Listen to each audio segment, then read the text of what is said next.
Hi, my name's Tim Gallmer. I'm Director of Fundamental Research at Thomson Reuters, and today we'll be talking about price momentum. You use price momentum as a way to help with timing entry and exit points for stocks. So you can see, is market sentiment in your favor, or is it moving sharply against you? Has the market recognized a change in fundamentals or price and starting to move in that direction? Are you getting more buyers than sellers or more sellers than buyers? So for a price momentum example, I've chosen a UK-based company listed on the London Exchange. The ticker is PAYSL. It's Paysafe Group, PLC. So say this is a company that I've had my eye on for a while, but I also know that it's important to time my entry and exit points. So I want to get the timing right. This is not a cheap stock, so I'm looking for a way to maybe pick up shares at a bargain. So I've put this into the company overview page, and I can scroll down here. You can see from the stock price chart this company has had a nice run. I scroll down a little more and you see all the StarMine models in the StarMine Alpha Model widget. And here's the price momentum link. It shows as 100. That's on a 1 to 100 scale, so an almost perfect score, the top percentile of all companies in this region, so developed Europe.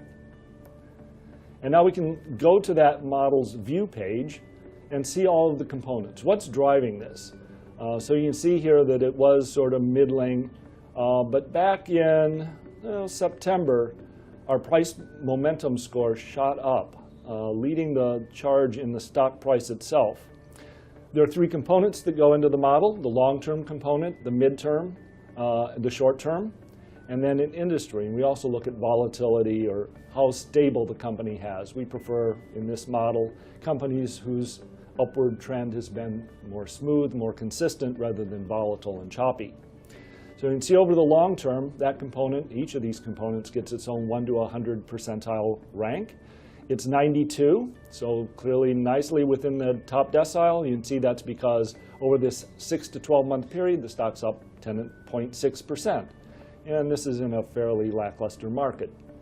Looking at the midterm, this component's here mostly to make sure that long-term trend is still intact. The stock hasn't suddenly blown up. It's also up 4.4%. That's looking 10 days to 3 months. You can see that in the bar chart down below.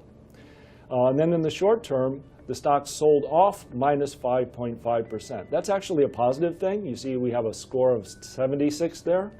You know, most quants will just avoid this most recent sort of 2 weeks or 1 month period, because although stocks tend to trend over about a year, in the short term, they can be reversals. So stocks that have sold off sharply tend to bounce. Those that are up on a spike tend to pull back a little bit. So they say, well, that's not really what we're trying to capture, so they ignore it. Instead of ignoring it, we take advantage of it. It makes our signal more powerful than the typical price momentum model. So this is taking advantage of buying a dip. So this minus 5.5% gets a higher score because it's a positive thing. We have a chance to buy a dip. Maybe the big seller has entered the market. We have this industry component. This is also positive in 96 percentile, up 1.7%. That's used as kind of a check on the short term, among other things, to say, well, maybe it's not just a big seller. Maybe it's that the whole industry is facing some fundamental challenges. And then you can see volatility is shown down here. It's fairly moderate. So this would suggest that the stock that's had a nice run up is now pulled back a bit. And if this is one I'd had on my radar screen for a while, might give me an attractive entry point. I can get it at almost 6% off the last ask. So really helps with timing of purchases. And that's the way many of our clients use the price momentum signal. So Paysafe Group is a good example of a positive price momentum signal, something we'd want to look at or seek out. Let me show you the opposite. So the inverse here, where it might help avoid problems or poor timing. So I'm using a company, SAIA. It's a trucking, transportation, logistics company. So here you see a price momentum model score of 1, both in North America and in the US. So on a 1 to 100 scale, this is a very negative example. You can see this history chart.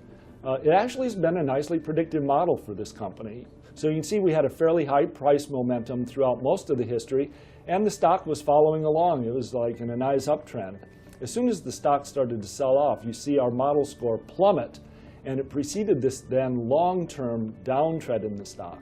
So by paying attention to price momentum, it would have allowed you to exit early or avoid that big and continuing downturn. You can see the three components here. Long-term, a 5. Mid-term, also bottom decile at 2. The short-term component, where you ideally want to see a decline, it's actually rallied up 0.5%, so 26. It's also a negative. And the industry doesn't seem to be doing very well. It sold off 12% over the last 30 days. So kind of all four things that we measure on this company are exactly the opposite as what we'd want to find if we were thinking about this as a purchase decision.